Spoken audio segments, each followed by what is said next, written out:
नमस्कार मंडळी, दिवाळीच्या तुम्हा सगळ्यांना खूप खूप शुभेच्छा। आज आपण मस्त अशी मिठाई करणार आहोत, भाऊबीज स्पेशल आणि महागडी मिठाई असणार आहे ते म्हणजे काजू कतली। काजू कतली करायची म्हटल्यावर तुम्ही म्हणाल बिघडणार की काय, पण बिलकुल बिघडणार नाही। बिघडतो फक्त तो पाक, पण पाकच आज आपण करणार नाही आहोत। न पाक करता आपण काजू कतली करणार आहोत। चला तर मग रेसिपीला लवकरात लवकर सुरुवात करूया। काजू कतली करायची म्हटल्यावर आपल्याला काजू सुद्धा हवे आहेत ना, तर इथे आपण पावणे 2 कप एवढे काजू घेणार आहोत। काजू तुम्ही तुकडा सुद्धा घेऊ शकता किंवा माझ्यासारखे सगळे सुद्धा घेऊ शकता, कोणतेही काजू चालणार आहे। इथे आपण काजू पावणे 2 कप घेणार आहोत। पावणे 2 कप काजूमध्ये काजू कतली करणार आहोत। वजनी म्हणाल तर पावभर एवढे हे काजू आहे। आता काय करायचं आहे, या काजूमध्ये पाणी टाकून 2-3 पाण्याने हे जे काजू आहे आपल्याला धुवून घ्यायचे आहे। याने काय होईल, जे आपली काजू कतली आहे पांढरे शुभ्र तयार होतील आणि हे काजू कतली आपल्याला 2 ते 3 तासांसाठी छान भिजवण्याकरिता ठेवायची आहे। तर काजूला भिजवण्यासाठी ठेवून आपल्याला 2 ते 3 तास झालेले आहे आणि काजू सुद्धा मस्त असे फुललेले आहे, तुम्ही पाहू शकता। काजूमधलं पाणी सुद्धा बदललेलं आहे, म्हणजे काजूचा पूर्ण जो काळपटपणा असतो तो निघाला आहे या ठिकाणी।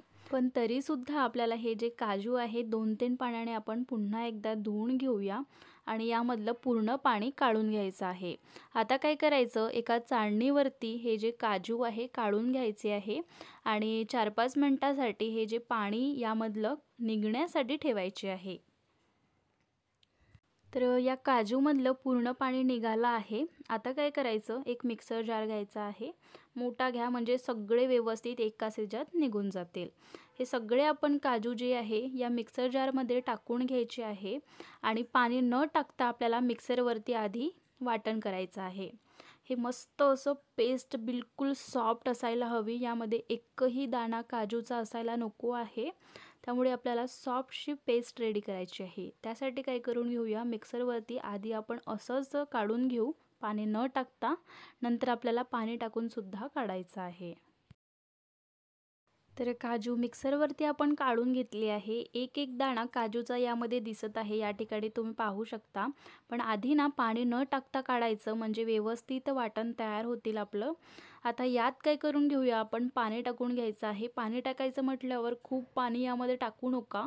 जो काजू कतलीचा बेस आहे ते होण्यासाठी खूप जास्त वेळ घेतो, त्यामुळे जास्त पाणी टाकायचं नाही, आवश्यकतेनुसार पाणी यामध्ये टाकायचं आहे।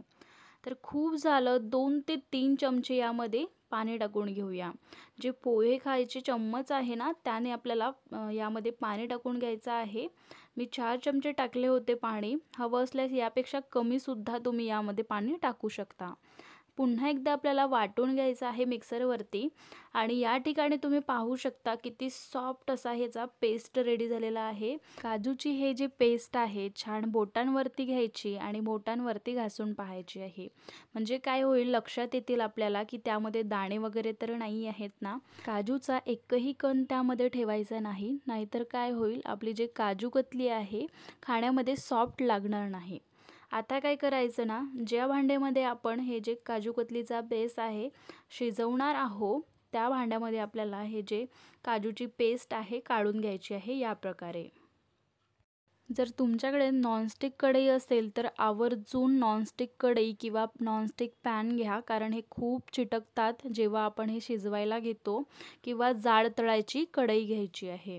यामध्ये सगळा बेस आपण टाकून घेतला। आता काय करायचं आहे ना, यामध्ये पिठी साखर मिक्स करायची आहे। तर 1 कप भरून आपण पिठी साखर घेतली आहे। छान त्या कपामध्ये गच्च भरून घ्यायची आहे, अशी वरवर भरायची नाही। छान थोडी दाब देऊन जे पिठी साखर आहे ते कपामध्ये भरून घ्यायची आहे आणि 1 कप भरून आपण यामध्ये पिठी साखर टाकणार आहोत। छान एकजीव करायची, गॅसवर ठेवायच्या आधी हे जे प्रोसेस आहे करायची आहे। पूर्णपणे एकत्र करून घेऊया, याने काय होईल, जास्त तळाला लागणार नाही हे जे पीठ आहे आणि जास्त वेळ सुद्धा घेणार नाही। तर आपण हे सगळं एकत्र करून घेतलं आहे। आता काय करून घेऊया, हे जे कढई आहे गॅसवरती ठेवून घेऊया आणि कमी गॅसवरती आपल्याला हे जे बेस आहे शिजवायचं आहे। आता मस्त असं या बेसला छान तळापासून मिक्स करत राहायचं आहे. कुठंच हे ठेवून जायचं नाही. नाहीतर तळाला लागू शकते आणि काजू कतलीचा रंगसुद्धा बदलू शकतो. कारण तळाला लागलं की जळून जातात. त्यामुळे आपल्याला हे रेग्युलर फिरवत राहायचं आहे तळापासून. तर अशा पद्धतीने आपण हे फिरवत राहूया आणि तुम्ही बेस पाहू शकता किती सॉफ्ट असा दिसत आहे. एकही त्यामध्ये कण दिसत नाही आहे आपल्याला काजूचा. अशा पद्धतीचा बेस आपल्याला हवा आहे. आता मस्त तळापासून मिक्स करत जाऊ आणि शिजवत जायचं आहे. खूप जास्त काही वेळ घेत नाही. 8-10 मिनिटामध्ये हे तयार होतात. म्हणून कुठं असं सोडून जायचं नाही. जसजसे ते साखरेला पाणी सुटत जातं, तसतसं ते पातळ होत जातं आणि जसजसा पाक घट्ट यायला तयार होतो, तसतसं अशा पद्धतीने छान हे सुद्धा घट्ट व्हायला रेडी होतं. तुम्ही या ठिकाणी पाहू शकता मस्त हे एकजीव व्हायला तयार आहे. हा जो बेस आहे तळापासून सुटत आहे, कढईपासून सुटत आहे. तर या वेळेला आपल्याला हे जो बेस आहे चेक करायचा आहे व्यवस्थित झाला की नाही. तर एका प्लेटवरती घेऊया आणि हे पूर्णपणे बेस गार करायचा आहे. आणि लगातार आपल्याला हे फिरवतसुद्धा राहायचं आहे किंवा या ठिकाणी गॅस बंद करायचा नंतर चेक करायचा आहे. पण गॅस बंद केला तरी कढई गरमच असते म्हणून रेग्युलर हे फिरवत राहायचं आहे. सोबत चेकसुद्धा करत राहायचं आहे. म्हणजे ओव्हर कुकसुद्धा व्हायला नको आहे आणि कमी कुकसुद्धा व्हायला नको आहे. तर अशा पद्धतीने तुम्ही पाहू शकता मस्त असा गोळा होत आहे. आता मी गॅस बंद केला या ठिकाणी आणि इकडे बेस थोडासा काढून ठेवला आहे. आता काय करून घेऊया ना, हे थोड्या वेळ हलवत राहूया म्हणजे कढई गरम असल्याने त्यामुळे आपल्याला फिरवत राहायचं आहे जेणेकरून ते तळाला लागणार नाही. आता या ठिकाणी आपण चेक करून घेऊया. हे पूर्णपणे गार झालेला आहे. बेस आपण यामध्ये ठेवून घेतला होता काजूचा. तर या ठिकाणी तुम्ही पाहू शकता अशा प्रकारे गोळा करून बघायचा आहे. या प्रकारे हाताला न चिटकता हे जो गोळा आहे होत असेल तर जो काजू कतलीचा बेस आहे परफेक्ट असा झालेला आहे समजून घ्यायचा आहे. आपण गॅस तर बंद केलाच आहे. आता काय करायचं आहे ना, हे जे काजू कतलीचं मिश्रण आहे आपल्याला आता हे पूर्णपणे व्यवस्थित शिजलेलं आहे. आता एक बटर पेपर घ्यायचा आणि त्यावरती हे मिश्रण काढून घ्यायचं आहे. हे जे मिश्रण आहे आपण बटर पेपरवरती काढून घेतलं आणि 1-2 मिनिटांसाठी गारसुद्धा करून घ्यायचं आहे. नंतर या प्रकारे छान आपल्याला मस्त असं हे मळून घ्यायचं आहे. अशाच प्रकारे ज्या पद्धतीने मी करत आहे त्या पद्धतीने आपल्याला हे जे आहे मळून घ्यायचं म्हणजे एकसंध हा गोळा करायचा आहे. आता काय करून घेऊया दुसरा बटर पेपर मी यावरती ठेवला आहे या मिश्रणावरती आणि हे जे मिश्रण आहे व्यवस्थित एकसारखं आपल्याला या प्लेन लाटण्याने लाटून घ्यायचं आहे. व्यवस्थित एकसारखं लाटायचं म्हणजे जे काजू कतली तुम्हाला मोठी किंवा छोट्या आकाराची जशा पद्धतीची हवी असेल ना त्या प्रकारे हे जे बेस आहे जो मिश्रण आहे लाटून घ्यायचं आहे.